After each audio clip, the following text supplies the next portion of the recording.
Journal entry for Thursday, January 15th. I'm still not feeling good. If you can't tell, I have been, I've been coughing some, and I'm not too congested right now because I got some nasal spray, and that stuff it burnt. I didn't like it. Okay, anyways, today was another full day. I am gone longer than if I had a full-time job. This is nuts. Okay, the 15th, if I add up the numbers on today's date, which is 1 plus 1 plus 5 plus 2, 0, excuse me, 2, 6. So 6, 7, 8, 9, 10, and that's, add the 5, 6, 7, it's 17. So if I add the day, the month, and the year together, those numbers equal a 17. That's what I'm saying. But, anyways, I did not see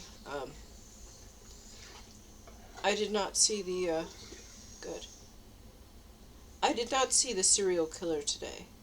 So I don't know if he's still around or if he got arrested. I don't know. Maybe he's still there. He just didn't go to the soup kitchen today.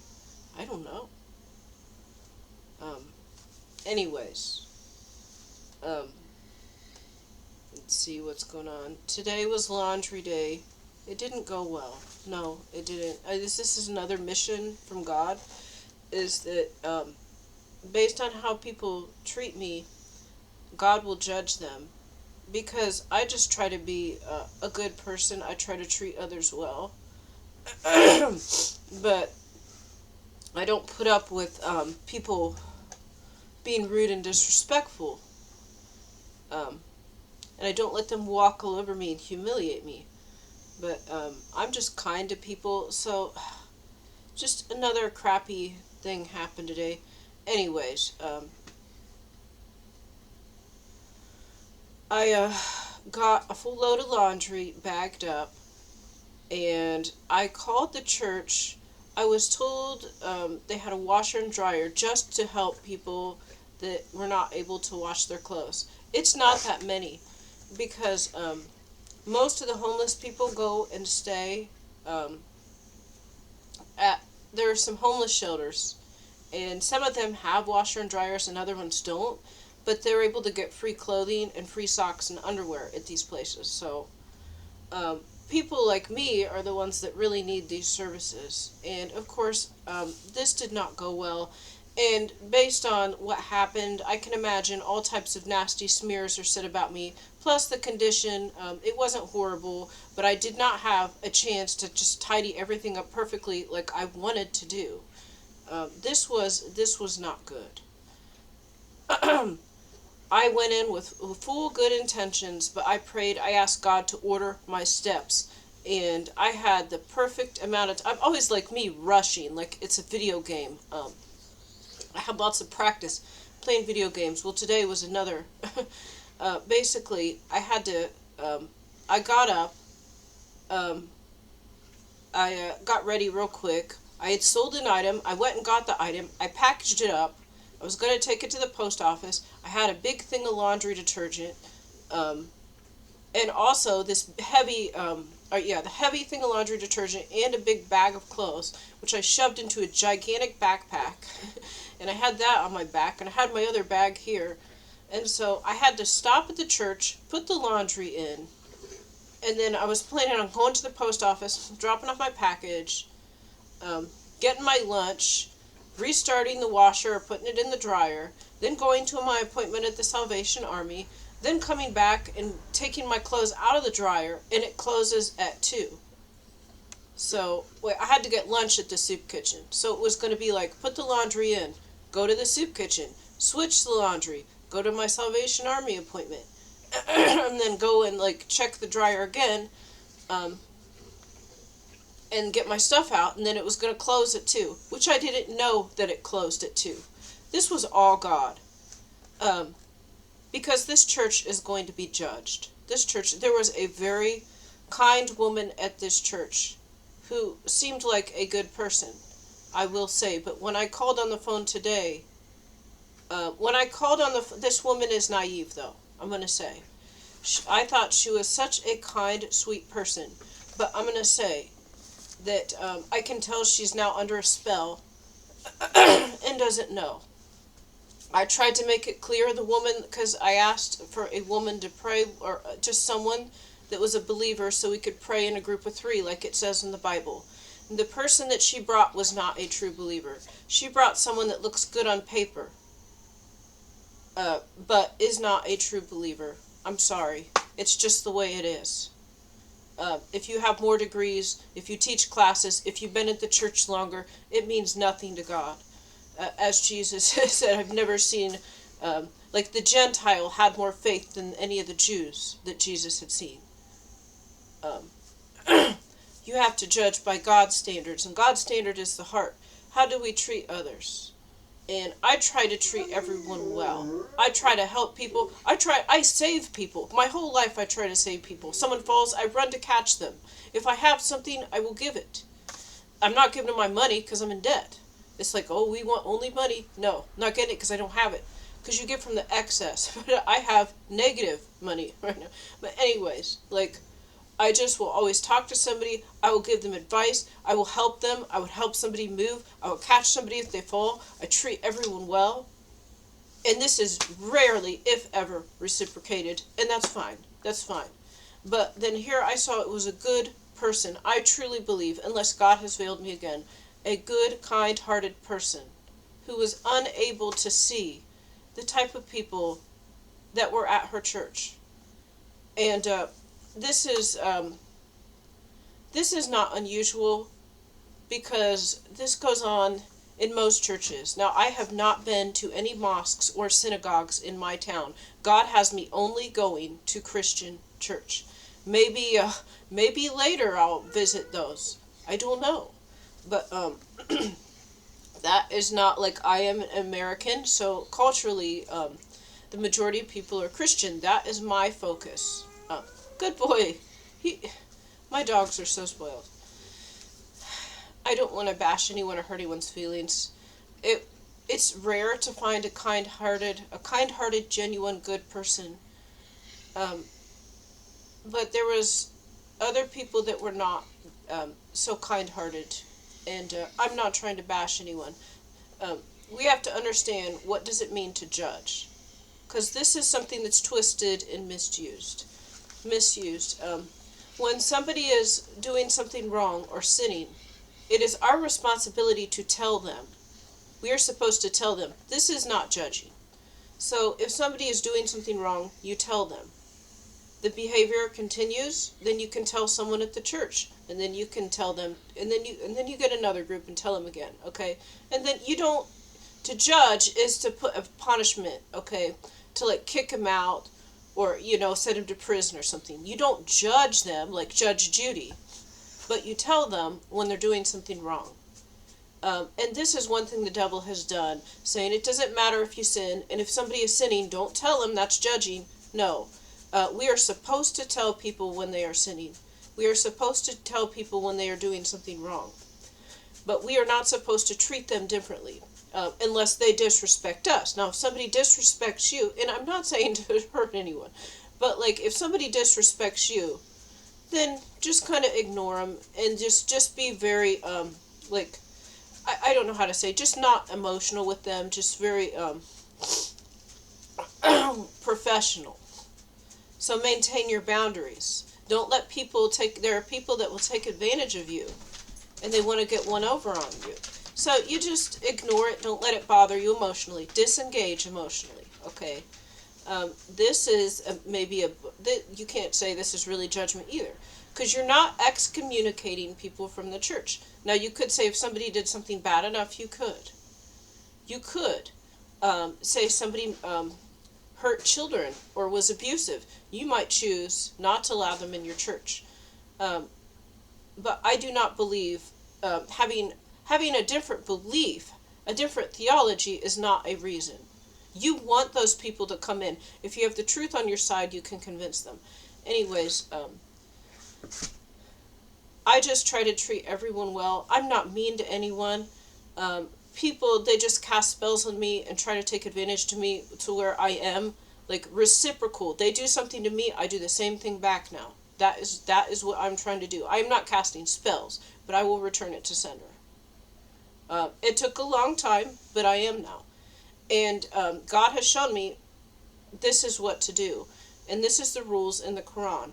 God has, I believe God has showed me the correct faith is the Christian Bible, and then you can add the Quran to the Christian Bible, and that will just confirm. And basically, you could just take the Christian Bible and remove the epistles of Paul. and a lot of the epistles of Paul are good too, but there's a minority that is not from God. And so this church actually follows the Nicene Creed. It follows the epistles of Paul. It believes in blood sacrifice. And surprise, surprise, the people I met today were wicked and evil. And I'm just going to say it. They were wicked and evil people. Now, I'm not trying to call anyone out here. Because I showed up, I tried to be so polite, I tried to be nice to people, and then they just they're very rude to me. And that is why I'm making this video. Okay, me telling the truth is my testimony. This is not a judgment. So if you're confused about this, then go and read the Bible. What did Jesus do to the Pharisees? How did Jesus treat the people that needed help?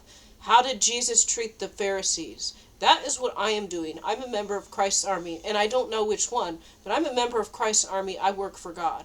And God has trained me what to do. These people are Pharisees, and they have evil people working for them.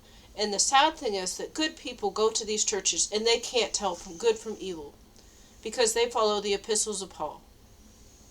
They don't know good from evil. Because it's based on the heart and how you treat others. And I was not treated well today.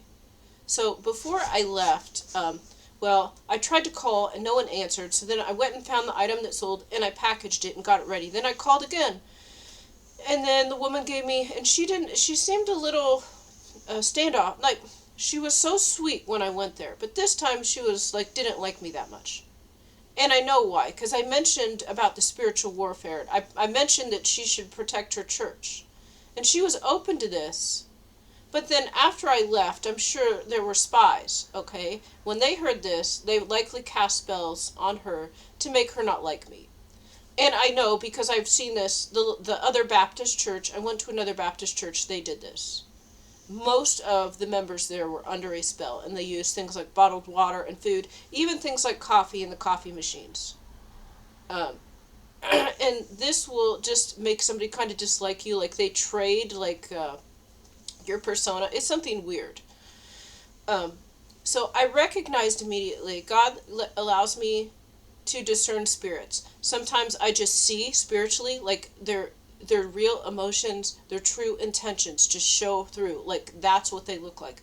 I don't know if it looks like this to other people. It's as obvious as a cartoon villain. This is what people look like to me when they are evil. They look like cartoon villains, their facial expressions. And when someone is kind, it is very rare. Well, this woman was very kind. And then when I called on the phone, she was much less kind. So that's why I can assume that a spell was cast on her, because there are disbelievers in her church. I'm going to say there are disbelievers in her church. I don't know what they look like to her. I don't know what they look like to other people. So then she gave me the number, and I called the woman that was in the secretary. She let her know that I was going to come in. She was awaiting my call. And so then I called, and I said, that I was at that chili dinner, and they said, and I was told there was a washer and dryer. I could come in today, Thursday, and use it. And there's like, okay, and I asked, is there any detergent there? And like, oh no, you got to bring everything in. I'm like, okay, well, I'm on a bike. It's gonna be I'll figure something out. And I'll come in. Okay, I'll come in. I'll figure something. But I let her know, I'm coming in now. So she knew I was on the way. The person she worked with, so the woman that was at the free lunch, And she asked if there's anything you need. I said, well, actually, do you know a place where we could get our clothes washed? And she said, well, actually, we got one here. We got it just for that reason. I'm like, oh, well, that's wonderful. And then she told me to call on Thursday. Thursday was the day to do my laundry. It's funny, it was Thursday before, too. So, maybe God has veiled me. I did really believe this was a good person here, but sometimes God veils me, so I don't even know. But I do still think she's a good person. I don't know. Maybe I'll be proven wrong. So when God veils me, it's just like sometimes an evil person, I can't see their spirit until I go through, like I get treated the way that they would treat another believer, or I get treated the way they want to treat me, and I experience it first, then God shows me. So I don't know if it's that. So she's either really good or she's not, and I just had to go through this first.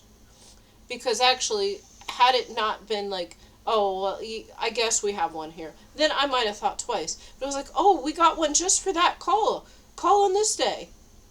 That's how it was. She was so nice.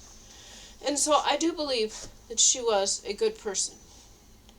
But unfortunately, there are evil people at that church. And I don't know, I have not met the pastor, only the secretary, and there's a member, a man who was shoveling snow there. And I have seen similar spirits to this one before, at the fair. And they say lies about God, and I had to correct them. And then they kind of back off when you do. But, so then she knew I was coming. She told me Thursday was the day. She called the person at the church, told them that I was going to be calling. They were waiting my call. I called her. I told her I'm coming in a few minutes. Then I show up and I go in. So then I knew where the laundry was, because when I went there, she showed it. The woman that works there showed me where it was. So then I just kind of go in. I start to go in, and then there's a tall man, and he's kind of following me. Okay, yeah. As I'm going in, there's a tall man who's following me. This man is probably more than 6 foot tall, and he was shoveling snow, and he had like a mask like right here. So he had a mask and a coat on. He was shoveling snow, and he had evil eyes. He was kind of like an evil farmer. Now, they work, and I don't know what this spirit is. I have seen it before. He was working hard. He was doing a good job, but it's an evil spirit. I don't know what it's called, but it could just be someone that maybe doesn't really love. Maybe that's it. I don't know.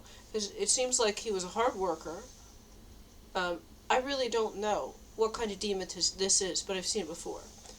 So he had the mask on like this. I could just see his eyes, and his eyes were evil. And then he kind of came behind me. He's like, "What are you doing here?" Or like, "Who are you?" And I start to walk in. I saw him here for the laundry, and he followed me more. And he's like, "What are you here for?" And I said, "I'm here to use the washer." And then I go in. So like that makes sense. He wants to protect his church. Yes, he wants to protect his church.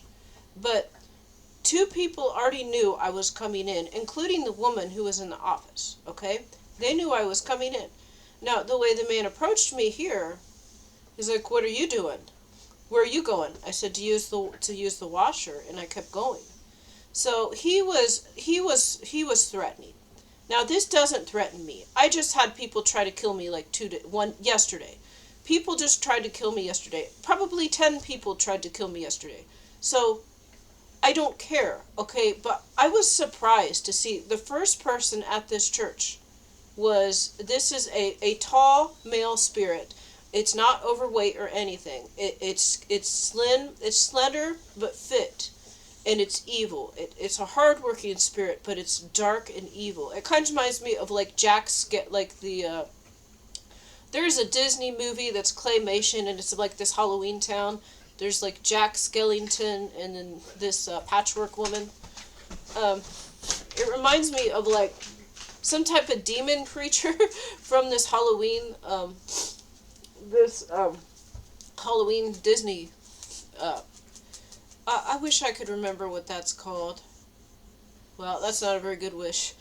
Anyways, there was like a claymation kids movie, and then there was like this tall, skinny skeleton, and then there was a ghost dog, and it looked like a dachshund, but it was a ghost. And anyways, it's just like this spirit, he looks like he could be one of these creatures. Okay, but yes, of course it's a human, but just the evil in the eyes and the way he was working and like, what are you doing? And it would have intimidated and threatened someone else. Not me, not at all.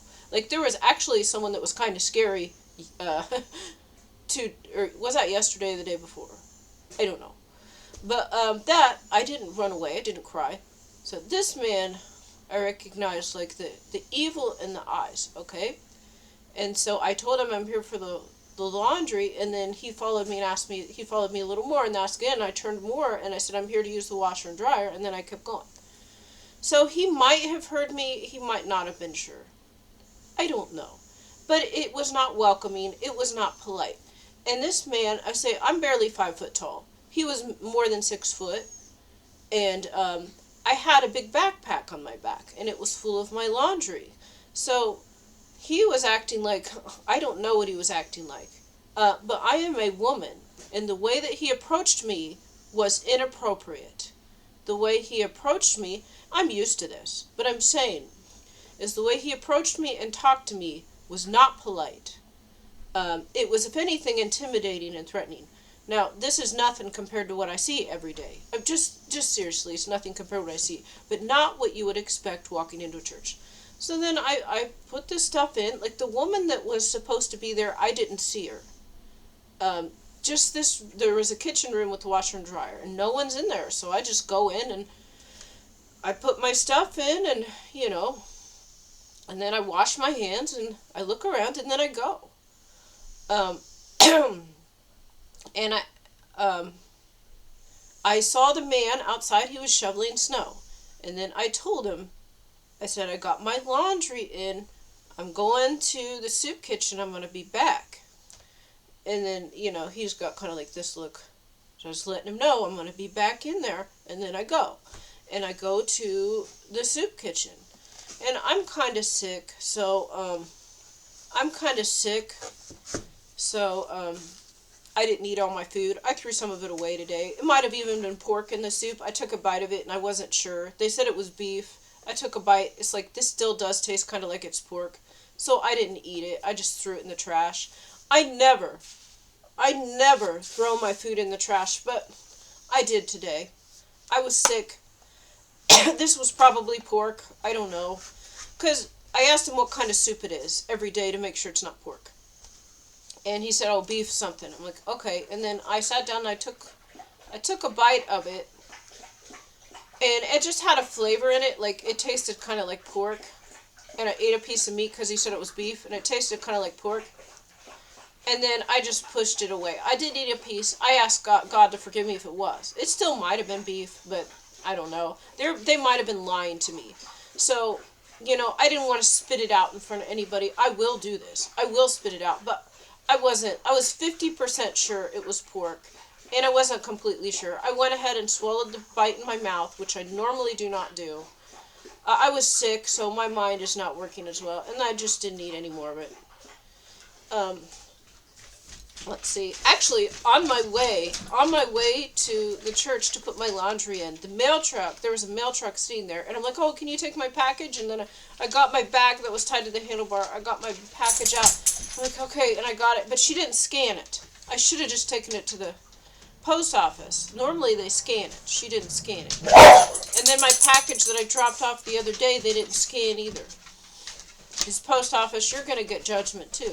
They actually were good about scanning stuff, not the last 2 days. So, yeah, I had my laundry in. I did not see this woman that worked there. I just walked into the room, and I was alone after the man went back out. And I put it in, then I left, and I said, I'm going to the soup kitchen. I'm going to be back. I said it normal. I didn't say it rude. I just told him, like, in a normal voice. Okay, this is their church. And I said, do you work here? And he said, no, I'm just a member. Okay. I was letting him know I'm going to come back. Let's see. I went to the soup kitchen, and nobody bothered me today, I don't think. But there was a lot of new people. there was a lot of new people that I had not seen before. So it's like a black gang has started going to the soup kitchen. And this one is more serious. Um, and this looks like different gang members. So I'm just going to say, there was gang members there this last week. Okay, and then today there was different, like, they look like they were gang members. Just the way they act, it was aggressive, it was rude. I'm just going to say, I'm not trying to be, I'm not like, I'm not trying to say anything like mean or whatever, because like where I live, my street, it's half black, okay, and that's not, most people, like, they're not like this, okay. If they are kind of rude, they're kind of silly, or they're just normal, okay. These people that were in there, it was different. So it's like, I think they got local people to come and try to mess with me. It didn't work. They keep bringing more and more dangerous enemies, and they bring the serial killer. That doesn't work. Then they bring in Black Gang, and then I don't know where they went. And then if they got caught, I don't know. And then they just keep bringing more of them in. And so there was like new gang members in the line today, I think. I think. Maybe they got busted yesterday. When I was on the bike trail, I was on the bike trail for more than 5 miles, going through a blizzard to get to this music class, and I'm pretty sure some people got busted trying to kill me. So anyways, there was new gang members today. Now these ones are more serious, like what you would see on TV. I could tell, they're just kind of rude, like, hey, and they're like putting their hands around each other.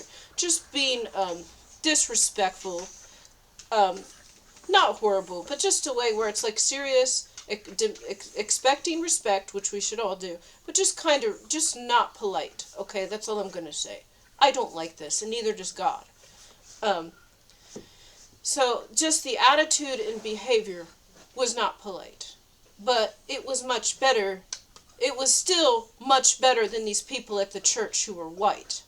So, this is nothing about race here, but I know what a gang is. And they want to control people. They want to own people. They want to intimidate people into doing what they want. And you can't intimidate me. I'm only allowed to follow God and no one else. And if you try to make me follow you, then you become my enemy. So anyways, and God takes vengeance. I'm not even allowed to do anything. Like, seriously, I've got guns I've got guns here in my house. I'm not even going to bother. Because, like, I'm not supposed to. God takes care of them for me. I'm just gonna say, like, I'm not here afraid in my house. So anyways, let's see. There was a bunch of new gang members in the soup kitchen today, and I can tell the way they behave. It's disrespectful. It's, I don't want to say arrogant, but you know that type of culture. But no one really bothered me. I ate like most of my food. I didn't eat all of it, and then I just dumped it in the trash. And then I thought, I need to hurry up and go back to the church, and I was going to like restart the washer or at least switch it, something. But then I get there, and I don't know, maybe this man has messed, maybe the man that was there messed with my load of laundry. I highly doubt it, but it's possible. It is possible that he went in there and paused my laundry and then restarted it later. That's very possible, because this man was evil.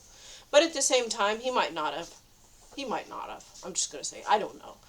But when I showed up, it was more than an hour, or it was about an hour later, and the washer was still going. And I did put it on a max fill, so it might have taken longer. I was expecting it to be ready to switch an hour later, but it wasn't. It was still going. And then I try to, and then it keeps going. It's going for like an hour and a half. I try to press pause, cancel, and it's not doing anything. It's still going, and you can't open it because it says it remains locked while the drum is spinning. So, actually, then I go up to the office. I go up to the office twice. Okay, so I still did not see the woman that works at this church. The front of the church says the church is open from 9 a.m. to 2 p.m. It says that right on the front of the church. This means anyone can come in. Between 9 a.m. and 2 p.m., the church is open. It says that. There is a decal on the door that says it is open from 9 a.m. to 2 p.m. And actually, before I called, I thought they were open later. So when I called asking to use the washer, they're like, it closes at 2. I'm like, oh no, this is going to be close. This is going to be close with all the stuff I have to do. I don't know if I'm going to have time. I said, I'm going to have just the right amount of time because God has ordered my steps. But it says right there, opened 9 to 2. Okay? So I still didn't see this employee that was working there. And then I walk upstairs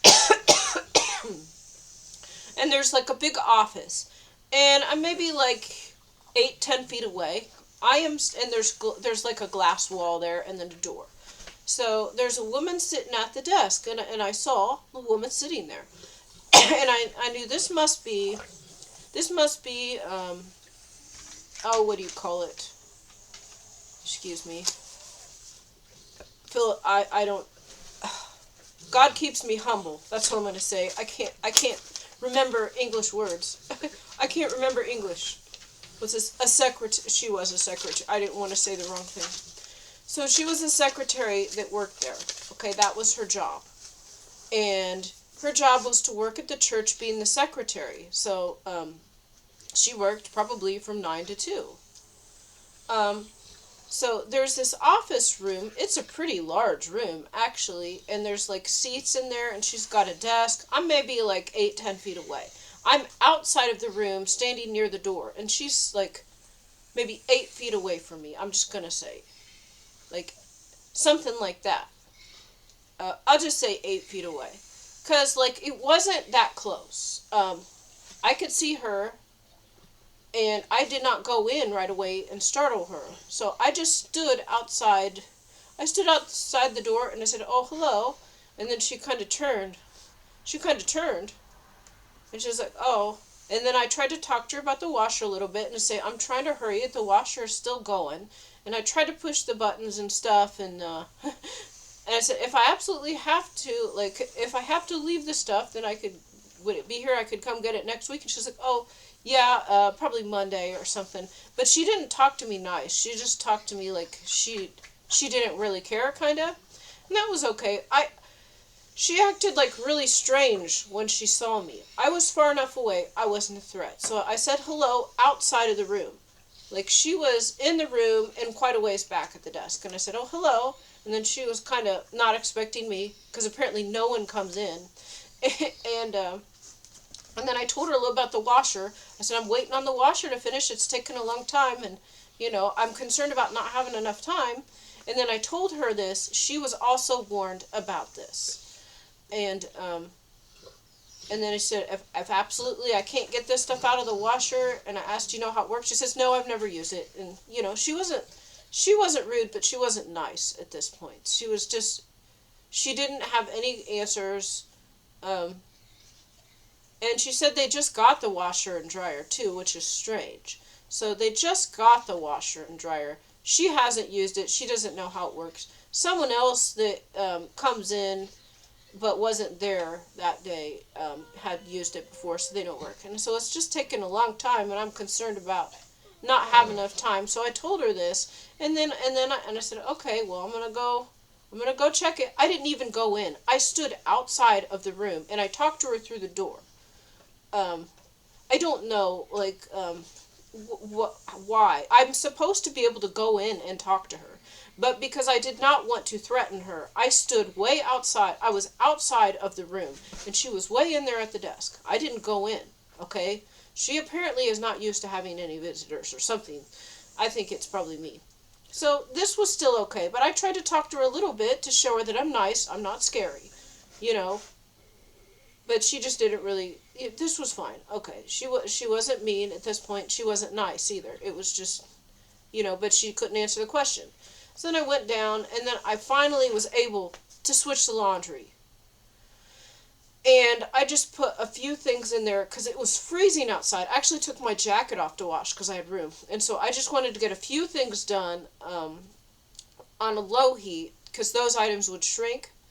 And so I put those in separately, and the others I could put in on high. And I put those in, and then I went to my Salvation Army appointment. And wow, that was like, I go in, they just answer a few questions, and then I thought there was a bunch of services there. I don't know. I just showed up and I just got a bunch of food. I may or may not eat. I don't know. I, I, I don't waste it. If I don't eat it, I'm going to give it to people in the neighborhood that will eat it. There are people with children around here I'll give it to, but I'll probably eat it too. Or maybe it'll keep for several months. Because I have cereal, but I don't have milk to go with it. Like, you know what I'm saying. I'm not going to eat the cereal with no milk. So, you know. I'll probably be able to get milk at some point. And so I'm not going to throw it in the trash. But I might give that away. But regardless, you went through and you get 2 items from the shelf, 2 from that, and then I picked 2 pop. I was trying to go quick. You get this or this. You get 4 here, and I'm like, okay. I got me some instant potatoes, and I got me some canned fruits, stuff like that, and then a big bag of donuts too, which I gave some to the dogs, and then some eggs. Well, that's nice. That's great. And then the cart was loaded up with another 30-40 pounds of groceries. Oh, and I got to pick, okay, let's say, maybe 20 pounds of groceries, and then you get to pick 2 from here. And then there was like big containers of laundry detergent. And then there was like nasal spray for congestion. And so I got 1 of each, and I'm like, well, maybe I can get this on my bike. Of course I can, because God sent me there. No, this was actually, like, most people would think you couldn't do this. But there's always a way. And so then I got the cart, there's a bunch of stuff on it, and then like there's a big tub full of bags, and then I don't have much time, I gotta hurry. I'm shoving like stuff into 3 bags fast. And then I got the detergent and I'm like wrapping it around the bike handles on this rickety bike. And then I actually take my bike lock and I fish it through the handles and lock it. And then I unzip my jacket and I put the laundry detergent in my coat, and then I zip it part of the way up. So then I've got like 30 pounds of groceries probably, and then a big thing of laundry detergent. I also brought one. I had to bring one with me to this church because they didn't have any. I had to bring a laundry detergent with me to the church because you gotta bring your own. Okay, I'm like, okay, well I'm on a bike, so that's a little difficult, but I'll figure it out. I'll be in. She knew I was on a bike. It's hard for me to bring detergent in. She knew this. I just told her. And then I just got a whole other brand new container of laundry detergent too. I'm like, oh, well, that's great. I'll take it. And I put it in my coat. So then I've got bags on each side, and I got a laundry detergent in my coat. And then I'm biking, trying to go quickly in order to switch my laundry and to be able to finish it before they close. And then as I'm going, I see a black man walking who I didn't recognize. And I think this is he was a smaller man. I think he's a lookout for this gang. And I saw him. I'd never seen him before. They are watching me, and they're trying to get me. So, since he's shorter, he looks like the spotter for the narcissist. It's almost like how spiritually elevated they are. They have a certain look to them. So I think he was a spotter for this gang. And he saw me. He saw me on the bike coming back from the Salvation Army with like 30 pounds of groceries and a laundry detergent in my coat. Yeah, this is maybe a humiliation ritual, or maybe that looks cool. I don't know, because no one else is doing this. Maybe no one else has ever done this. I don't know. They have, but I don't know about putting the detergent inside of the coat and sticking out. I'm sure someone has. But not with the rest of the stuff I got later. and then I get to the church, and like I can't lock the bike because the lock is holding all the groceries to the bike. And then I've got the detergent too. So I don't have much time. So then I pull the bike around the side. I lean it against the building. I leave all my food there. I bring the detergent in, because I know the way it's got to fit for me to be able to get back home. And then I quickly take the stuff out of the dryer, and I put the stuff that's still in the washer in the dryer, turn it on high, and then I start folding the stuff that's out, and then I'm trying to switch it. And so I get all my clothes are dry, and then I'm folding them to put in my bag. I'm folding them to put it. Oh, and I went up to the office twice before. So let me get to this point. This is how I was treated at this church. So there was a woman up in the office, and the first time, like, the washer was just going and it wasn't done yet. So I walk up there and I tell her the situation, like it's taken a long time, and you just open it. I said, oh, it won't. It's locked. And I was saying it real nice. Like, you see, I'm kind of like, this is when I'm just talking to the internet. But when I was, in the office, or I was outside of the office. I was talking really nice to her, just to let her know I'm not a threat and that I'm trying to make this go as quickly as possible, but the washing machine is taking a very long time. And I can't open it to put it in the dryer. And it's also, she's not going to be back again until Monday. I can't leave my wet laundry there all weekend. And then she's not going to be there the whole day. She'll only be there an hour and a half. It's not even enough time to do it again. This whole thing is a setup. But anyways, then I go up the second time, then I switch it, and then, just kind of nothing to do, and I walk back upstairs to where the office is. This is the woman who works at the church. She is the secretary, and this is the office. This is if visitors come in, they are supposed to talk to her, okay? She is the person there. So if somebody goes to the church when it's supposed to be open, they're supposed to talk to her. And I go back, and I don't go in the room. I go back up, and I'm still standing outside of the room. And then the woman was like playing like some type of game. I don't know if it was cards or, just some type of video game, like a Microsoft game on the computer. And then I come stand outside of the door, and she's like, oh, like this. And she's like, oh, and she was afraid of me. And this actually, it did make me a little sad later. It actually did. So, she was just sitting in the office the whole time, did not come down to greet me, even though she knew I was there. And I tried to tell her the situation. I was trying to move quickly. The washing machine's still spinning. It's taken like an hour and a half. You guys close it too. It's like, and then I said, I gotta go to my appointment. Oh yeah, I went up there and I said, and I was telling her, I have to go to this appointment at the Salvation Army, that I'm coming right back and then get this finished. I told her. So I came back and I told her. Now, as I walked up to the outside of the door, she noticed I was there, and she's like, ah, like this. I'm like, oh, I'm sorry, I didn't mean to scare you. I didn't mean to scare you. This is your job. I didn't say this is your job. I'm saying this now. I said, oh, I'm sorry, I didn't mean to scare you. And then I told her, like what I just said, I have to go to my appointment. I'm going to come back to finish the laundry. Okay? And I told her that, and then I left. I didn't even go into the office. But she was playing video games and not working, and she did not greet me. I was trying to be very polite, let her know I'm trying to do everything I can. And the first time I went up there, apparently she didn't know how this worked because they just got the washer and dryer. So she didn't really know how it was going to work out. So, yeah, when I got back, I flew in there, and then I put the new detergent in the bottom of my backpack where I had the old detergent and my clothes. And this is already very heavy. It's like a huge, gigantic, it's a giant, let's see. It's a giant backpack, but it's kind of like the size of one of those military backpacks. And it's got a similar design, but it's nylon. But it was full, and it was heavy. By the time I put all my clothes and the detergent in there, most people would not have been able to do what I did. And the other detergent that I brought with me, it was almost new. I'd used it a few times, but most of it was in there. It was like, this is not a regular detergent. So this is a double size one.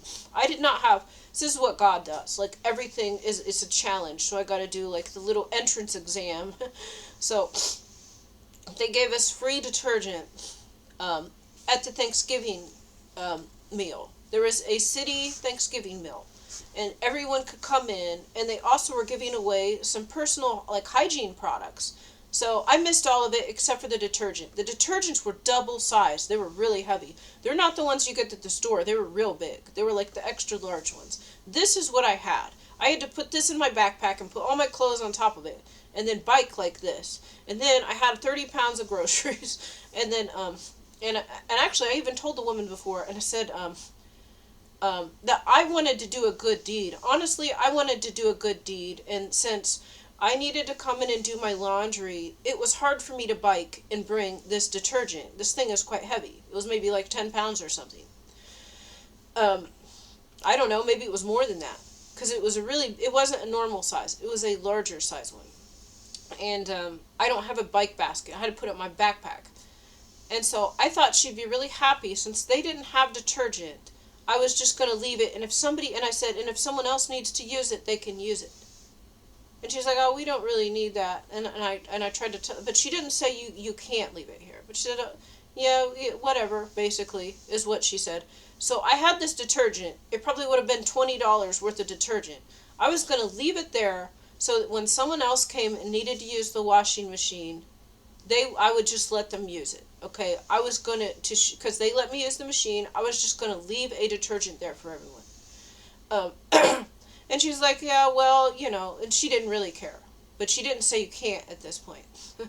And they just got the washing machine, so she didn't know the rules yet, because they just got them. That's what I mean, this is an evil woman. So, now I have a whole other detergent that is extra large size. So now I have 2 extra large bottles. So I didn't need to tell her that I just got a whole other container of laundry detergent. There's no point. And so I basically was folding my clothes. All my clothes were now dry, and I'm just finishing folding them. I'm going to put them in my backpack so I can leave. And then I got 2 minutes left until it's time to close. I was like, and so then I look, and she's come down, and she's standing in the door. And I've got my clothes, and I'm finishing folding like a couple pairs of pants, and then I start putting them in my bag so I can leave. She's standing in the door like disgusted. Like I can't. It was so rude. And I don't know if this is what she actually looked like or if I was just seeing her in the spirit. I really don't even know. Is what I see what other people see? I have no idea. But it was so rude. It was so rude and disrespectful. After how hard I was trying, and like I was even cleaning stuff up, trying not to make any mess.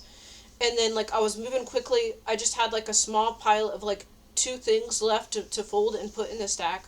And then she's standing there, and she's standing in the door like completely horrified that I'm still there. But it wasn't 2 yet. It wasn't 2 yet.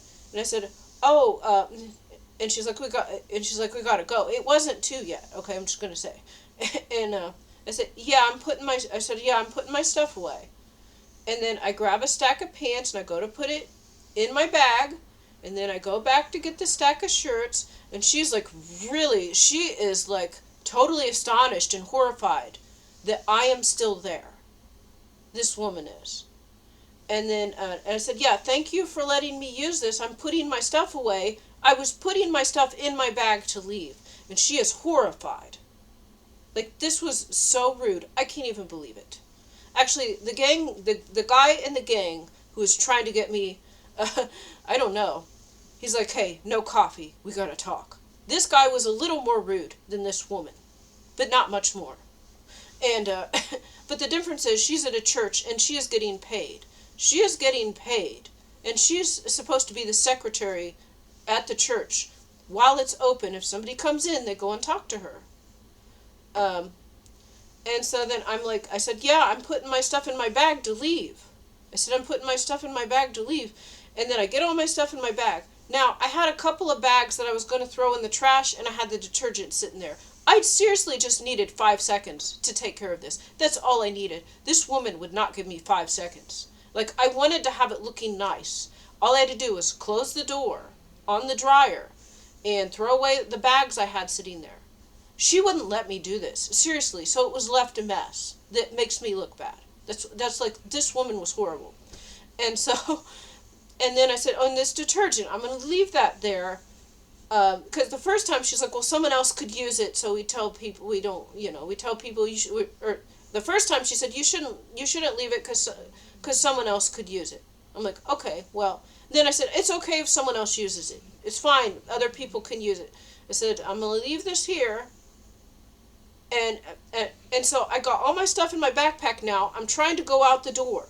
I now have my backpack on my shoulder because I put my clothes in there, and then I said I'm going to leave that detergent there so if other people need to use it. And this woman is standing in the door, and she's like, no, you need to take that. You need to take that. Now, we tell people you're going to have to take that with you. So she was in the door talking to me like that. And she said this, and I said, I'm going to, so someone else can use it. And she said, you're going to, and I said, ma'am, I'm on a bike. I don't know what you want me to do. It will not fit. I have groceries on my bike. I cannot carry it. And she said, you're going to have to take, after I told her this, she said, you're going to have to take that. And I said, that's it. I'm going to call the treasurer, and I'm going to call the pastor, and I'm going to tell them that I tried to donate to your church, and you wouldn't let me. And then she's like, okay, fine. She's like, fine, just go. And so at that point, I had like 2 bags that I was going to throw in the trash, like a paper towel I was going to throw in the trash, and I was going to close the door on the dryer. And she would not let me. And she's like, you got your stuff? And then I had to run out, and then she locked the door. I needed 5 seconds to make it look nice in there. And she wanted it to look bad in this room, to make me look bad. I never would have left it this way. And, it actually kind of hurt my feelings. And my feelings are not easily hurt.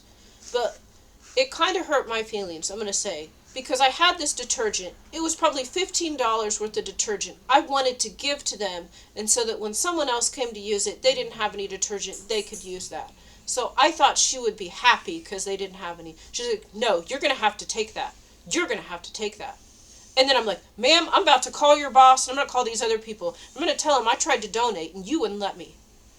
And so I guess I'm not welcome back. I'm going to say I am not welcome back at this church. I'm going to say, like, they are probably not going to let me come back and wash my clothes there again.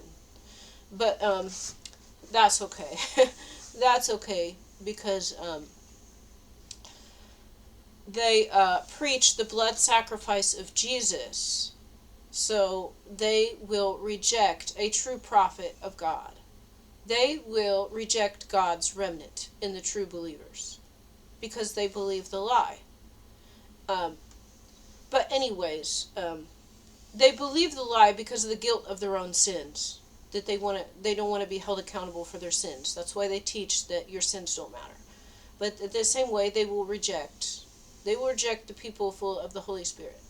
I'm not trying to go off too much, but I tried to handle myself well, and I'm like, I'm just going to leave someone, and I said, someone else can use it. I said, it was hard for me to get it here on my bike. And I said, now I've got groceries and things I just picked up, and I was like biking with this. I'm getting worn out. I got 30 pounds of groceries here. I'm flying back and forth across the city. There's snow on the sidewalks. There's snow on the road. It's unsafe. I'm making it. And then, like, after I do this, go back and forth, okay, and then she's like, you got to take that. Instead of, oh, thank you. And then they could have just put it in a closet. I'm just going to say, this was so rude. And then I told her, ma'am, I'm on a bike. And she said, you're going to have to take it. We tell people they got to take everything. But she just told me they just started this. So she lied. So she said, we're telling people they got to take everything. That's not, I just talked to you an hour ago, and you said you don't want people to leave it because someone else could use it. So you just changed your story and lied to me. And I said, I can't take it. I can't. I'm on a bicycle, and now I don't have anywhere to put it. I had like 5 bags on my handlebars, which are short. And then I had a huge backpack full of another container of detergent and all of my laundry. So I have a huge backpack on my back and like 30 pounds of groceries. And then and then I'm walking out. I try to de-escalate. Again, this is what I do. And I said, I'm flying, trying to get things done on this. I've been flying, trying to get things done. I'm trying to, be nice and talk to her. Even though she's just disrespected me, I'm trying to de-escalate it. Okay? But she does not. She rejects this. She's being very rude. So we end up going out the door. I'm maybe 30 seconds after 2. Okay? So I could have been out the door faster if she wasn't standing there staring at me and arguing about the detergent. I could have been out sooner. This woman could not give me 1 extra minute of her time. And when I told her I didn't know how to work the washing machine and I couldn't get it to open, she didn't come down and help me. She said, I don't know how to use it. There's a maintenance person here that's used it before, so it works. And like, it's probably normal. So I told her I was having problems and it was taking longer. She never came down at all until I was getting my stuff in my bag to go. And she's standing there like that in the doorway. And then and I'm like, okay, I'm putting my stuff in my bag to go. I said, thank you for letting me use this. I'm putting my stuff in the bag to go. And she's standing there. And I'm like, I'm going to leave this detergent here because she's waiting for me to leave. And she's like, no, we tell people they have to take, or ma'am, we tell people, I don't want to say it wrong. I don't want to say it wrong. But it's like, it was like more normal, but just really rude. It was kind of like a Karen. Like, we're telling people they have to take everything. Well, yeah, you got to take your clothes. This is a heavy container of laundry detergent. And I said I could come back on Monday. I told her I can come back on Monday, or, but actually, she'd probably only be there an hour and a half, so it would probably have to be Tuesday. So I'll come back next week and do more. No, you got to bring it home, then bring it back again to come back next week. This is nuts. And they got a huge kitchen. They got any number of places to stash this. So at first it was, well, someone else could take it. And then when I mentioned again, I'm like, it's okay if someone else uses it. That's fine. If someone else needs to use it, they can use it. She's like, no, you have to take it. We're telling people they got to take it. And then I'm like, I can't take it. I can't take it. I don't have room. So then I'm going out the door. I got my coat open. I got my bag. I'm just holding them. I didn't have time to zip up my coat. She rushed me out the door, being so rude. She rushed me out the door. So then I sit my stuff down. And then I zip up my coat. I put on my little bag with my key in it. And then I put my backpack on outside. I wasn't even allowed to do this in the church. And then I get on the bike and I start biking. I've got 50 pounds of stuff. A huge backpack and tons of bags right here. And so I start biking. And then there's the woman sitting in her nice looking SUV or something. And then I bike past her. Now, I can only imagine what she's going to tell everyone else at this church. I made her late. I was not out by 2 o'clock. I left a mess. I'm sure she will. This is an evil woman. I'm going to say, I hope she repents. But this is the truth of my testimony, that I went to the church. They asked, when I was at the church, then a kind woman came out and asked if there's anything I needed, and I was in a bad situation, and she knew that. I explained a little bit of my situation. I am poor, I'm alone, I have no friends and family, I need a way to wash my clothes. And she's like, oh, actually, we have a washer and dryer here just for that. Come on Thursday. And then she said, I'm going to call the woman there to let her know to expect you. And so, you see the situation. This situation was, I went up to the office while the washer was going. I said, I'm trying to put it in the dryer, but I don't know. I press pause, I press cancel. It's not working. You can't open it because it won't open while it's still running.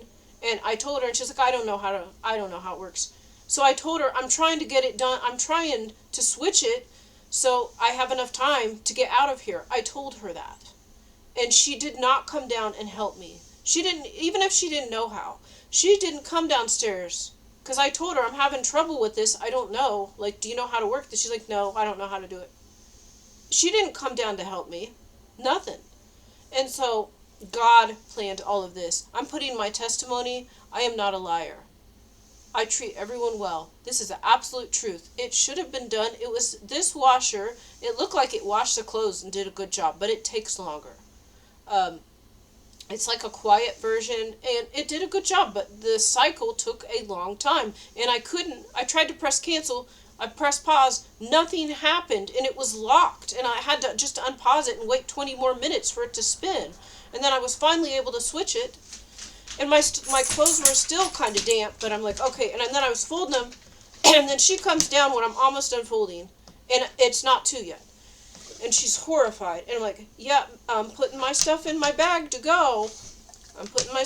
She knew I went to tell her I'm having problems with the washer. She didn't come down and help me. But she argued with me. And I told her I can't carry this. I said, do you want it? You can have it. And she's like, no. And I said, that, and then, yeah, this is detergent. She's like, you got to take it. I said, I can't take it. I'm on a bike. I don't have room. I said, I got groceries now from the food bank or and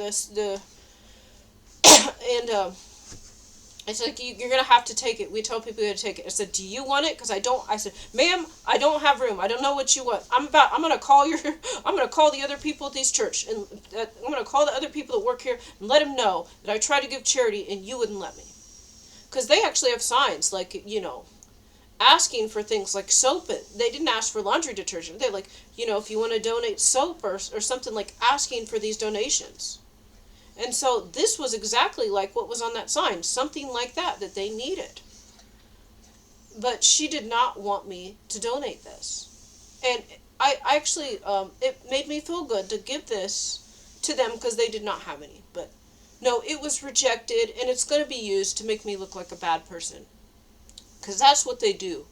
They try to make the believers look like we are stupid, we are incompetent, we are the one causing all the trouble. We're running people late, we're leaving a mess. That could not be further from the truth. Like, she was standing in the door and and rushing me out the door. I just had like a few things that needed to be thrown in the trash, and she would not let me do it. She wanted it to be left a mess on purpose. So I'm putting my testimony out there.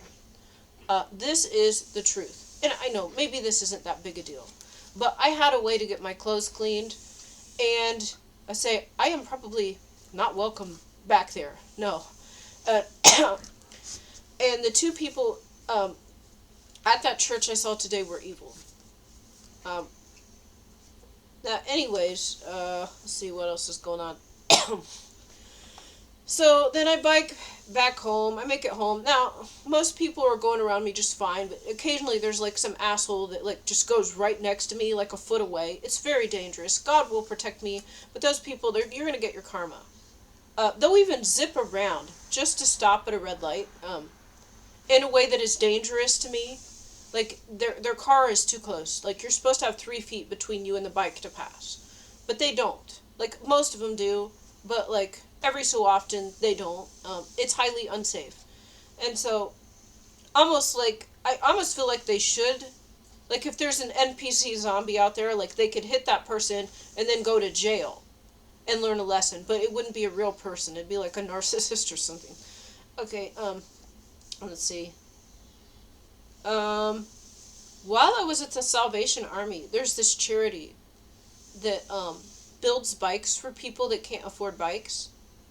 And it was just like on a sticky note on the wall. And I wrote down the number for this charity.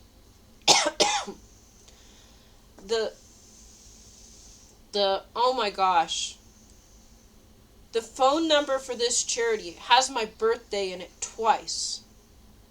So, if you have the month and the day, those numbers, all 4 numbers are in there twice. My birthday, and the last 4 numbers is my birthday for this charity. It's nuts. And then even the first 4 numbers of the phone number for this bike charity, it has the day of my birthday in those 3 numbers. And then in the last 7 numbers, it has... Okay, no, it just has... Yeah. Okay, my birthday is in this phone number twice. That is nuts. I wrote this down. It's crazy. I go home, sit my stuff down, play with the dogs a bit, check my messages, just... I don't even really know. I probably missed something else here. And I didn't take a nap or anything. It ended up being late. Let's see. I went to dinner at the soup kitchen, and then there were some women from and I know that they're witches. Okay. Now, there could always be people working for double agents. There might be.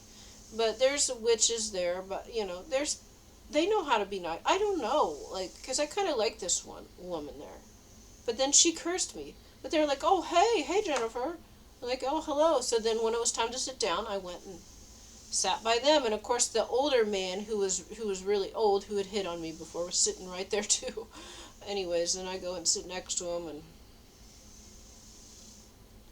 oh my gosh, I gotta write this down. I know their code word for when I know what they're doing.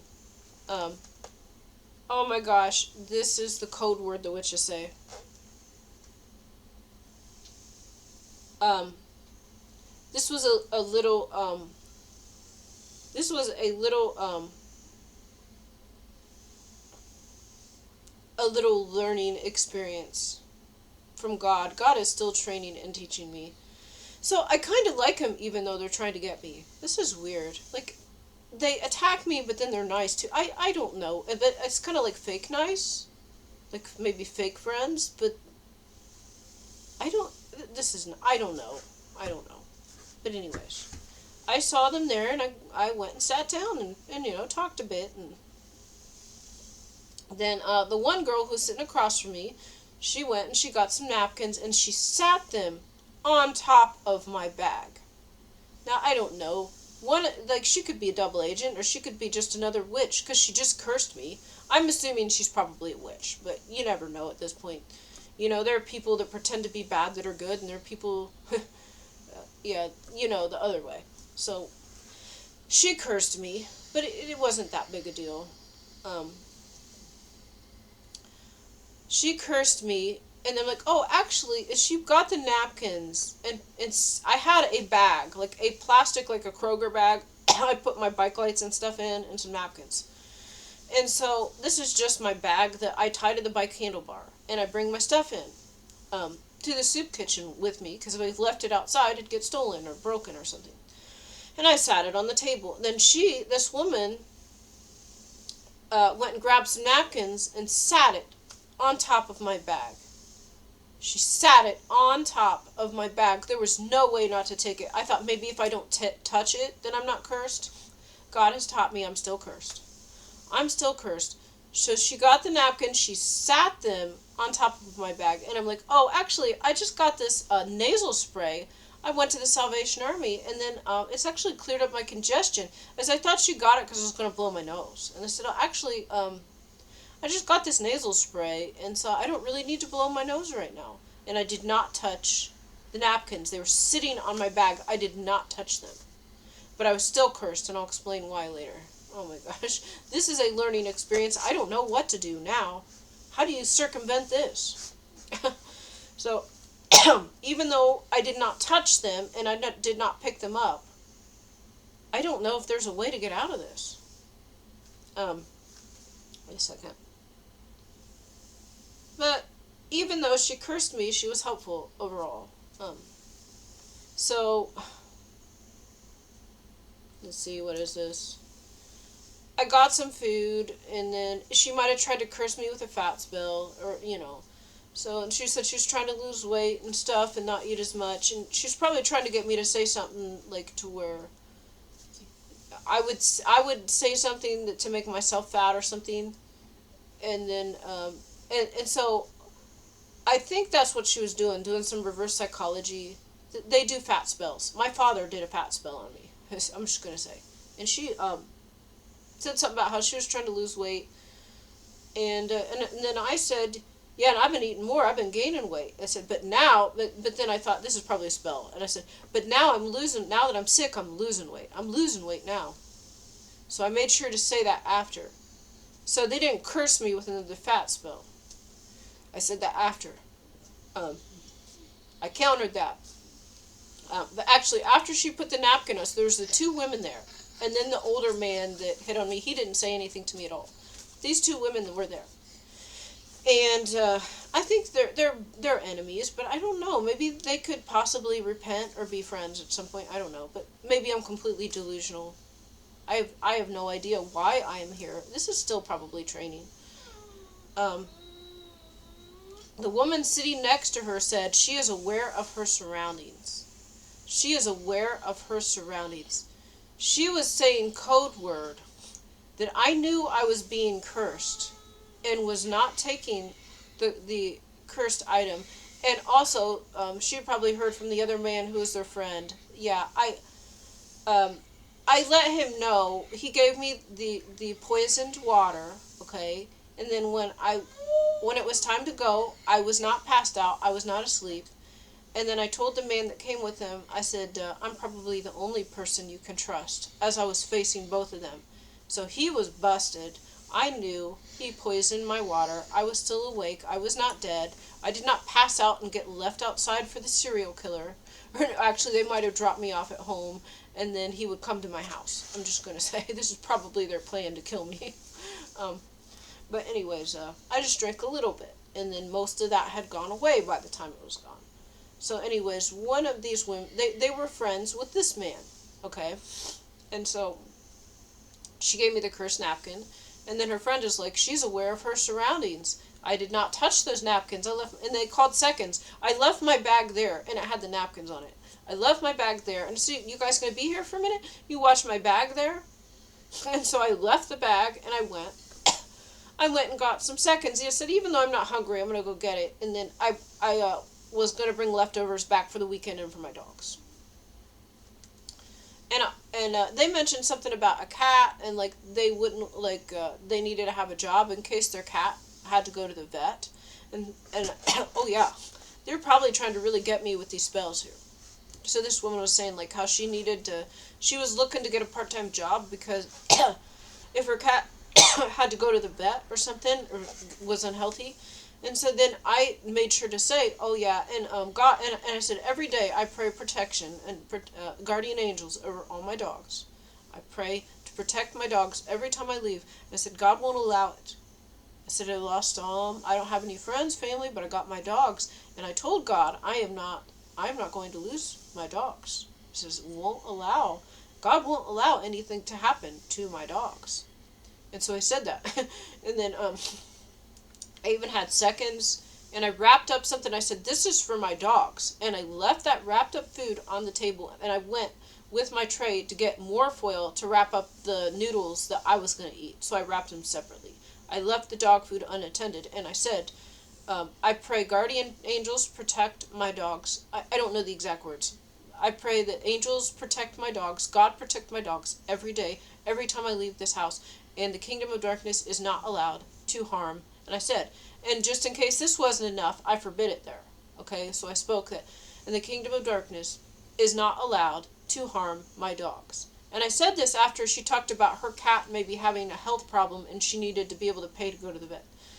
And I can't even drive to the vet. I have no vehicle. So then I said, I pray angels protect my dog every day, and kingdom of darkness is not allowed to harm my dogs. And so also, they mentioned this AA meeting for alcoholics, and so I think they invited me to it last week, but I had something else I had to do, so I couldn't make it. It was 2 weeks ago, and so they invited me to it again. And I said, oh, actually, yeah, when it's time to go, give me that address, because it was at 7. I said, I will go to that. Yeah, you've invited me to this, and she didn't remember the name of what it was called, so I had to go ask the other man. But anyways, their code word, like if somebody said, normally they do the witchcraft and it's like a secret, like you don't know, so they don't want you to know that when they give you something, it looks like they're just being nice, but it's really cursed. Okay, that's what they do. But if you know you're being cursed and you refuse it, then,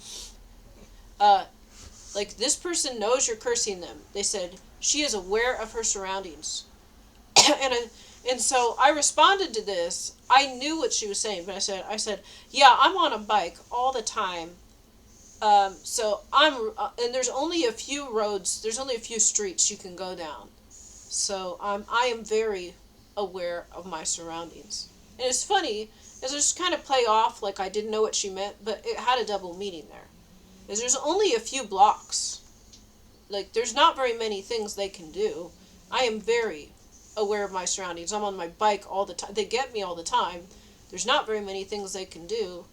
So I am very aware of everything you guys are doing. But anyways, so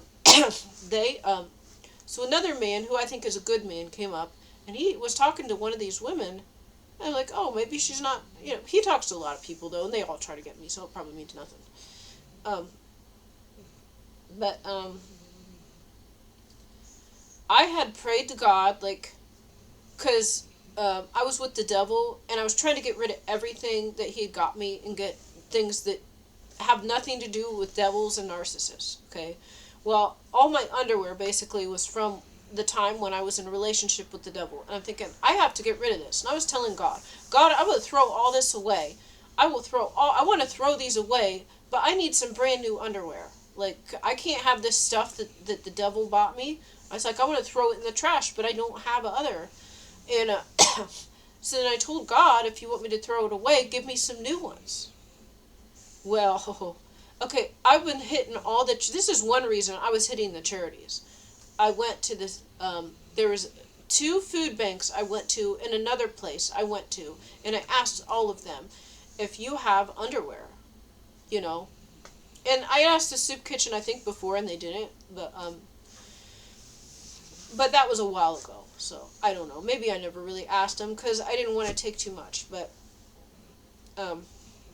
so then I actually prayed to God, and I said, you know, I want to throw this away, but I need more. I need new ones.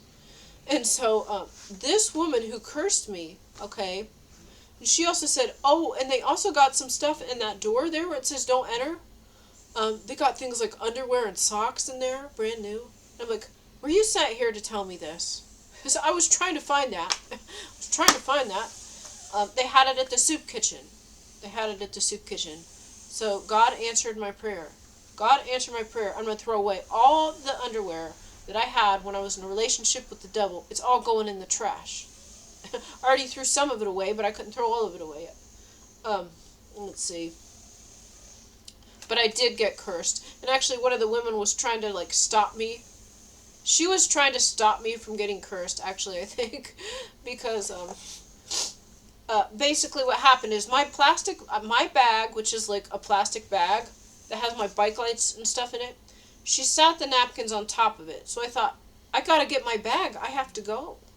I can't, like, the napkins are on my bag. So I thought, if I get the bag and don't touch the napkins, like, I thought that would be fine. Because I'm not taking the napkins. I'm letting them fall onto the table. I'm letting them fall on the table, and I'm not touching them, and I'm not receiving them. Nope, you're still cursed. There's nothing you can do. There's nothing I could do. So then I, like, grabbed my bag and pulled it, so the napkins fell onto the table, and then I picked it up separately. I still got cursed. But it wasn't that big a deal. So basically, when I was getting my leftovers on, I had, like, some juice on my tray still, and apparently it spilled on my seat, and I didn't see it, and then I sat in it. So, and actually the one woman was like, she was like, oh, it spilled, and she was trying to tell me, but I couldn't understand her accent. So she said she knows she's being cursed. She said she's aware of her surroundings. And then she's like, oh, your tray is spilling because of the curse. This never happened. I've been going to the soup kitchen for months. This does not happen. I'm just going to say, like, this has not happened before. I have never spilled my food from my tray onto my seat and then sat on it. So this is a type of curse they do. So then this woman that said that was like, oh, it should spill, but her voice was low, so I couldn't really understand too well. I said, I can't hear too well. I can't hear too well because she doesn't talk very loud. I couldn't quite understand, but then I know what she was saying though after the fact. So then I sat down. So I stood up to, like, put my noodles on the foil, and then I went to sit down. But when I was doing that, it spilled juice onto my seat, and she tried to tell me. And then I stood up again, and then I noticed what she was saying, so I stood up again, and I felt my pants, and they were wet. I spilled the juice on my seat, and then I sat in it. And I said, oh, oh, and she knew, I knew, I was cursed, and she was probably trying to stop me from sitting in it, but it was too late. You gotta speak loud. I say, I can't hear too well, I'm just gonna say. No, I can hear great when my ears aren't clogged. And my ears will be unclogged when God wants them to be unclogged. I don't even bother because they curse me all the time. There's no point. I'm not going to do an hour-long ritual every day to stop this. I don't have time for that.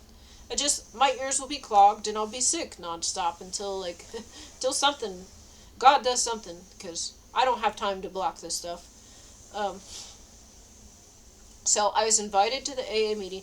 Oh, and then the other woman was gone for a minute, and she came back, and I said, oh, I spilled my food on my seat, and I sat on it.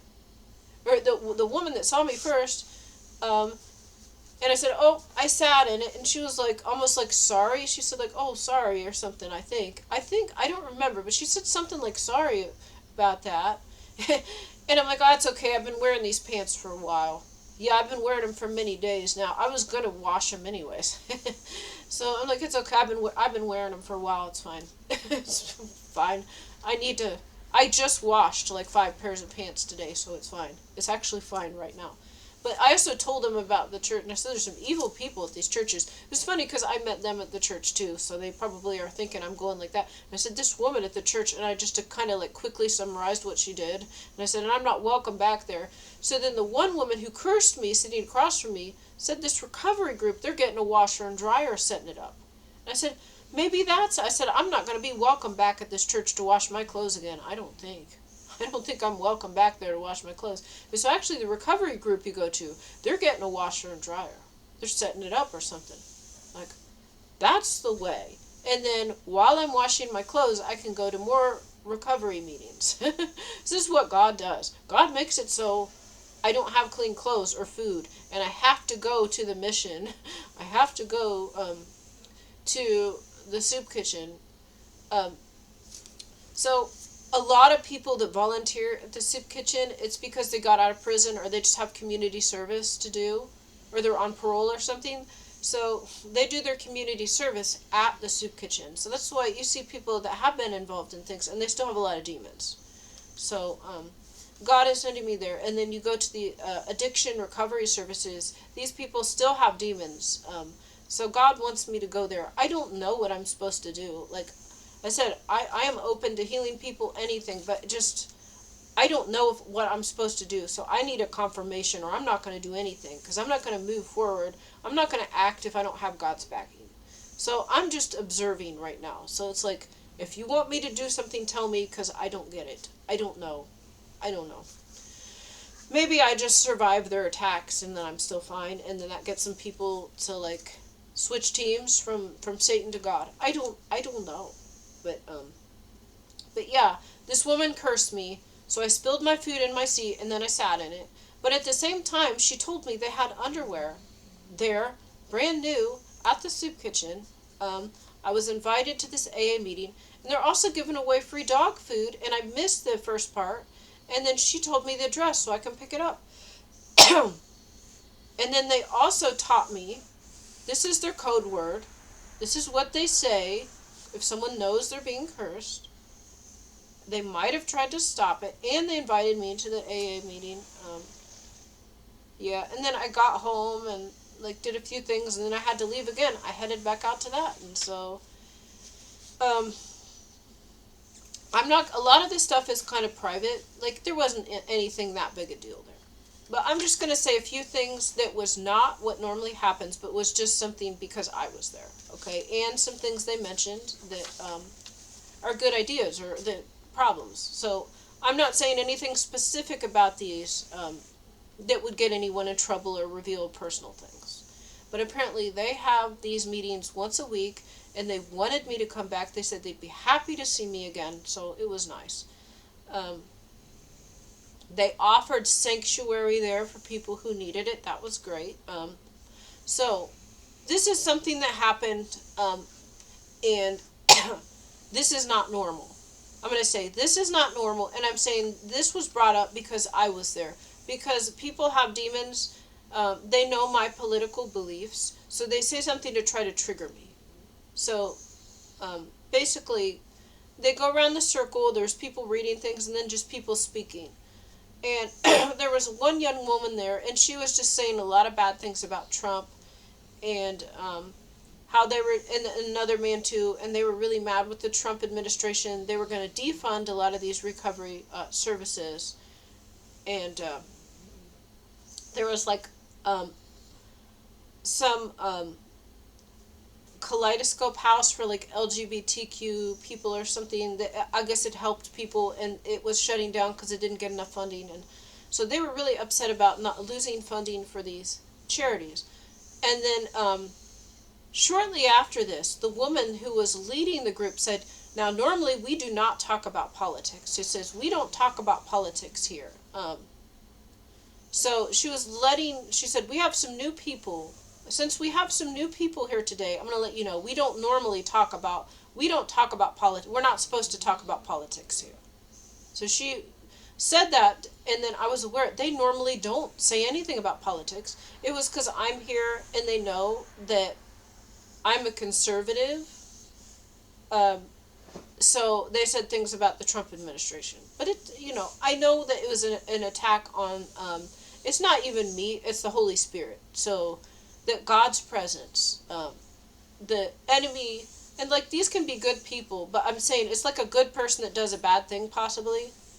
A good person can do a bad thing. So a good person can still have demons. Somebody that will be saved is not there yet. It doesn't, yeah, it's a thing. It doesn't mean they're practicing witch, but the demons in them will like make them upset about certain things that are good, or not understand certain things, or to bring up things that will trigger someone else. So they normally don't talk about this, and this was made clear when the person running it said, we don't talk about politics here. We normally don't do this." And she didn't say it like that, but she said, "It's not normal to talk about politics here. We don't normally do that." And so when she said that, I said, "Oh yeah, that's just because I'm here." This is like what they did at the other meetings. There was like one or two people that would say things to try to get me to speak up and cause like an argument or something. I just ignored it. Of course people are going to be unhappy, but I think what's happening is they're going to heal people. So we won't need the services anymore. But it's like you got to have that faith to trust because you got to get rid of the system first and then the healing's released. So they're not going to need them anymore because people will be healed. And it's something like if they do it the other way, it'd be easier for people, but it would still allow corruption to be in place. And it's good if these services help people. It really is. But I think they're actually going to be healing people soon, and then they won't need them anymore.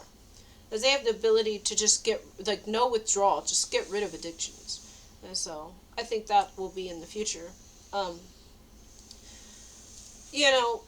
What I see whenever somebody bashes Trump, it's just try to trigger me. But even though I'm a conservative, I do not support the Republicans, and I like the end goal of rooting out corruption, but I don't like the way they're doing it, honestly. I don't like how there's fake news and there's actors to go against the woke agenda. They are making fake news, and they're making minorities look bad, okay? And it's not real. So I actually disagree with this. I do disagree with it. So I really am not offended if somebody doesn't like Trump. Because there's always fake news that comes out. And they'll have like a fake politician, and they're acting crazy, and it just makes all black people look bad. It makes all women look bad, and it's not even real. And so it's like, that's it. I'm not supporting this. It's like what they're doing is helping us, but it's just making people look bad, and they can it's stereotypes, and I don't like the way this is being done. This might be the best way to do it, but I don't like it, so I don't really care if someone else has an issue with it. I'm just going to say that the corruption does need to be rooted out. Let's see. Now, people did mention a few things that would be useful. Like, somebody mentioned that they started, like, their addiction when they were so young. They don't even know what they like to do or what their hobbies are. Someone else mentioned, like, not having even experienced love or something like that, and having loneliness. So, I mean, this is very basic stuff, but, like, it sounds like there's clubs, maybe games, sports, or music people can do. That would be helpful.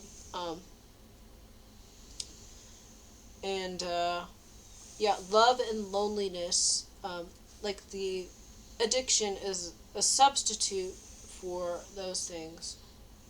Someone else mentioned like what helped them get clean was having a purpose, like, and maybe they don't know exactly what it is, but have a purpose for their life or something. Um, and then someone also mentioned like getting a job at the temp agency and how they usually lie about what the position. I'm bringing this stuff up. This has nothing to do. This is not personal stuff about the AA meeting. These are the opinions of people that I would meet, and these are their experiences and things that could be improved. Okay, so what I was told is that at the temp agency doesn't represent the job accurately, and so it's usually not quite what you expect, and it's usually worse, apparently. Now, I don't know. I haven't done this, but this is what I heard. And they invited me. Well, they invited everyone. They mentioned a few more things going on this weekend, so it looks like I got more mission. I just mission. I don't get any rest. And it's like past my bedtime now. It's past my bedtime. I gotta go to sleep. But yeah, I got home, biked home in the dark, and it wasn't very far. This AA meeting it's seriously like less than a half mile from my house. Like, my house is so close to everything. It's amazing. There's a hospital a block over, and just on the other side of the hospital is the AA meeting. Like, wild. It was a beautiful old home. I think it's about the age of this one. But yeah, it was kind of nice. And just the woman running the event was so polite, and she went to grab a coffee thing and like burn or something. Oh, she burnt her hand a little bit, but they wanted like, and there was a man there, and he was more like a biker type guy or something like that. He was a little rough around the edges, but you know, we talked for like a minute or so after, and then he's like, he would like to see me come back, and then the woman that ran it was there, and like, they were happy for me to come back. They want me to come back next week. So here's another mission, and I don't know. I'm just going to go observe, possibly talk at some point, and anything that God wants me to do, I need clear instructions or I'm not going to act, because, you know, if you're not supposed to act and you try, then it ruins everything if you act early. So that's why I'm not going to do anything unless, like, an angel actually tells me. But apparently I've got to go to these AA meetings now, too. I've got a full schedule. Let's see, and now I've got to probably go to recovery meetings another day of the week, maybe on Thursdays. That's like my laundry day. If they start, or they have a washer and dryer there, then I'll do my laundry at the recovery meeting. Now this is, well, Thursday evenings are the AA meeting. I've got to meet with the Mormons again. They want to meet. The missionaries want me to meet every week. I even told them, like, the week before, I was invited to another church, and they're like, we missed you at church this Sunday. Maybe I'll have to mention something. I might have to mention something like God has me go to all the churches, I guess, is that I'm not to find my home yet. I'm supposed to go to all the churches and see what's going on, and maybe just make these videos. I don't know. But the Mormon Church, on what I've heard so far, their theology is the closest to the truth. What they believe about the spirit pre-existing, and then you come to that is true. And I looked up, or I just read an article too, and it was about like the spirit, the body, the soul, and the spirit, and what different religions believed. So this is true, and this is based on what God showed me and what I've read. I saw myself in a spirit form in a different body. So I know I was alive before I came here. And most people might have been. Most people, I know we were all alive before. Most people might have had another, like, human life or a life on another world, too. But, their theology was right. And it said it was, like, origin, maybe, like, Pythagorean. I don't know. Something else like that. And the Mormons are the only ones that say this. And it's the truth. It's the truth. Now, Muslims, like, they don't not say this. So it's just like what they say, the things of the spirit are known only by God, so we don't reveal everything. That's what that says. And God breathes his spirit into the, so I mean, that it it's like just saying like this is God's knowledge. That's what it says. So it doesn't disagree with this. But the Mormons have this right. And a lot of their theology is right. They allow everyone to speak. They don't forbid women from praying. They do have a problem with no female with no female preachers, but it sounds like they're even open to finding a way to do that. Because when I mentioned like older women being able to do this, so they have been more accurate on everything. I haven't really found much other than they decided not to let women become preachers. And so when I mentioned like older women past the age of childbearing years, then they actually, these two young men were receptive. They were open to that, so I could see. But this church so far, the theology has been good. Like the other ones, no, none of the other ones were anywhere near. And actually, they were just very, very nice, like good people, believers. So that is rare. That is rare.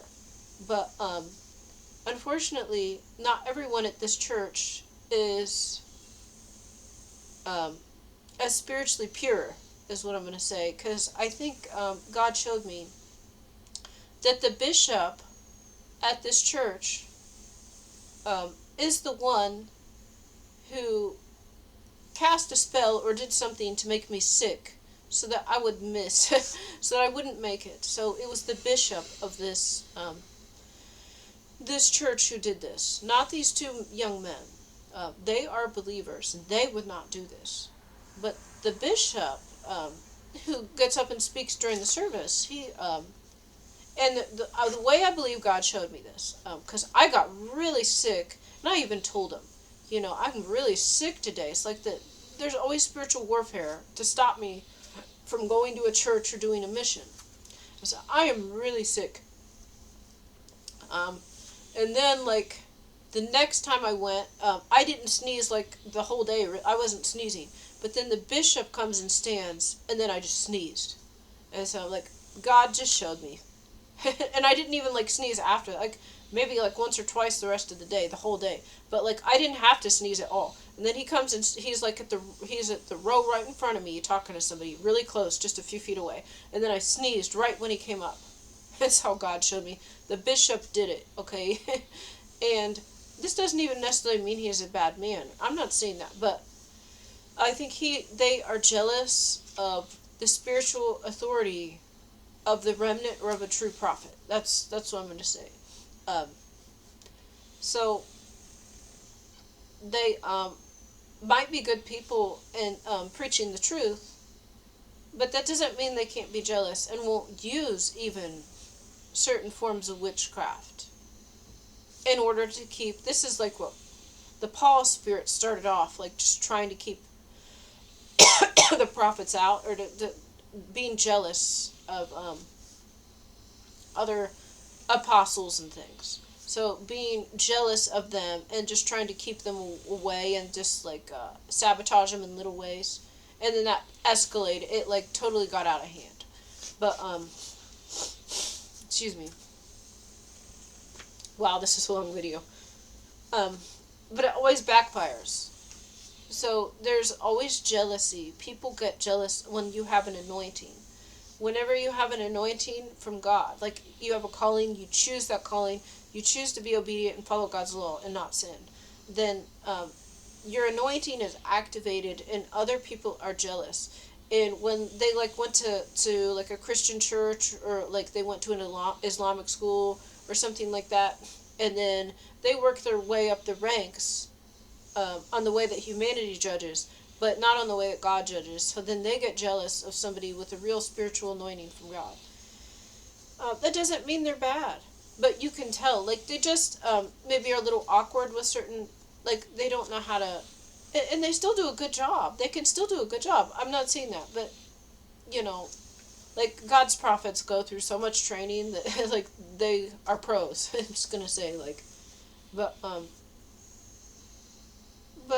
That doesn't mean these people won't be saved. It doesn't mean they won't go to heaven. I don't know. I don't know anything. There's people that are enemies, and, like, they attack me, and I still don't know whether they're good or bad, or if they're supposed to repent, or if I don't even know what I'm supposed to do. So, I'm just giving my testimony of what I see. Because God allows me to discern the spirits unless I am on a mission, and I cannot know what's going on for the mission to succeed. Or the mission would be canceled or wouldn't even start if I knew from the beginning. Like, oh, if I knew this was a serial killer, then we wouldn't have been, like, talking and hanging out for a while. You know? That had to happen, so God bailed. You see what I mean? Or other people. Like, I didn't know that they were enemies. I had to go through and like, allowing them to get me taught me who they are and what they did and how they attacked the prophets before. They attack us the way they attacked the prophets before. Other people, I'm not the only one dealing with the Paul spirit. I've seen Paul in more than one form, and it's so wild. Like, I put my comments on YouTube, and some other people have dealt with him too. I'm not the only one, and once they do, they know. And I tell and I warn other so there are YouTube channels with, like, prophets. Okay, well, I think if you are a prophet of God, it is your responsibility. It's your responsibility to differentiate between the knowledge God gave you and your opinion. And do not mix them together. There's these people that claim to be prophets, they have what looks like real knowledge from God, and they mix it with their own beliefs.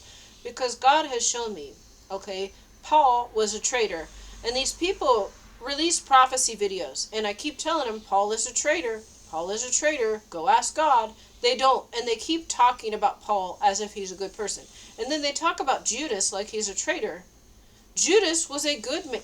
Judas didn't want to do it. He killed himself and didn't use the money. He didn't want Jesus to be arrested. But he did it because Jesus wanted him to fulfill prophecy. So Judas actually ended up killing himself. And Paul got his karma. It's just everything. But I tell people that make these prophecy channels, and they just keep doing it. They don't, so that's what I mean. Like, and I keep saying, you know, if you keep mixing your opinion with what God revealed to you, it discredits all of it. It's like, I see this looks like it's inspired knowledge. You mix it with your own opinion, it discredits the message. It discredits it all. I know Paul is a traitor. And maybe his spirit here on earth can repent this time. But what you're reading in the Bible is the teachings of the Pharisees, and that's why it's in there. And now that I've told you that, you could take that back to God and pray, but they don't. They keep saying Judas is a traitor and Paul is a great guy. He's not a great guy when his teachings are the opposite of what Jesus says. Okay? Like, if you worship Jesus, then why don't you do what Jesus says? Instead, you follow Paul. So you're worshiping Paul, but Paul's religion is not God's religion, is not Jesus' religion, and it's actually the opposite in some ways. So you can't, like, just reading this and not even hearing what I say, you got to think about this. If you're a prophet releasing videos, you got 1 million subscribers, then, you know, you will be held accountable for this. If you're a prophet and you keep making videos about Paul like he's a great man and Judas like he's a traitor, well, maybe Judas, you could read it either way. You really could read that either way. So, but you can't read, like, you can't actually read the Bible and think that Paul is a good person or that you should follow him, because it does contradict what Jesus says. It does contradict what God says. So there's no way. And when you're a prophet, you're held to a higher standard. So you will be judged. I'm just going to say, you will be judged for misleading people. I saw this, I'm like, this sounds like good knowledge, but now that you put these lies in here and you mixed it together, it discredits all of it.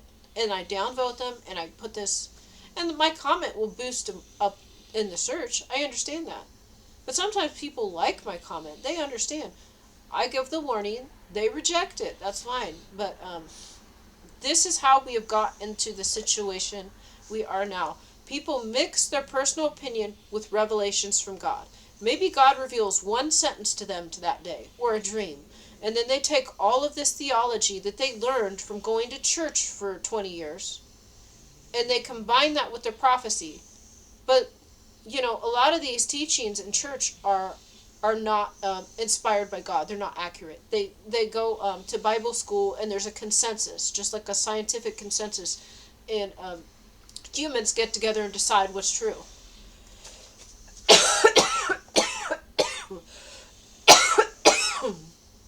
So you can't do that. But what you could do is say, here's what God revealed, and then when you go talk about the rest, to say, and this is my opinion, and then you do the rest, okay? Or something, anyway, to make sure the viewer knows. This is what was shown to me. You should tell people what was shown to you. Because if you have a half-hour long video, and most of it is just like things you already learned at church, well, a lot of the things they teach at church just simply aren't true. It's even worse in the synagogue. And I don't even need to get into Islam. They've got a great book, but then they ruin it. They add like all the hadith, which is written by humans. And then they make up a bunch of rules. So so I don't even need to get into that. But the book is from God. The religion is not, okay? The book is from God. The Shia and Sunni religions are not from God. Baptist religion is not from God. Looks like Lutheran is not from God. Shia is not from God. Sunni is not from God. Orthodox Judaism does not appear to be from God. I'm just going to say, what is? Well, I don't know how to answer that question. It was not exciting to go to this church, the church I went to, the Latter-day Saints. But their teachings so far have been the best. But I think maybe certain things are being hidden from me. I think not by the two young men I've been speaking to, but so far they are the winners.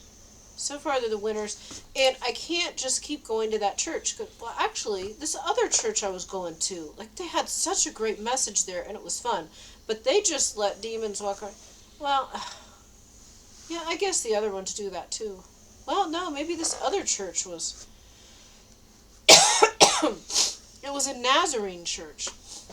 That was real good too. The last service I was really impressed with. Nazarene church and the Mormon church, you guys are winning. Nazarene and Mormon. Baptist and Lutheran, losing. Excuse me. Okay. I gotta get off here and get some sleep. Thanks for watching.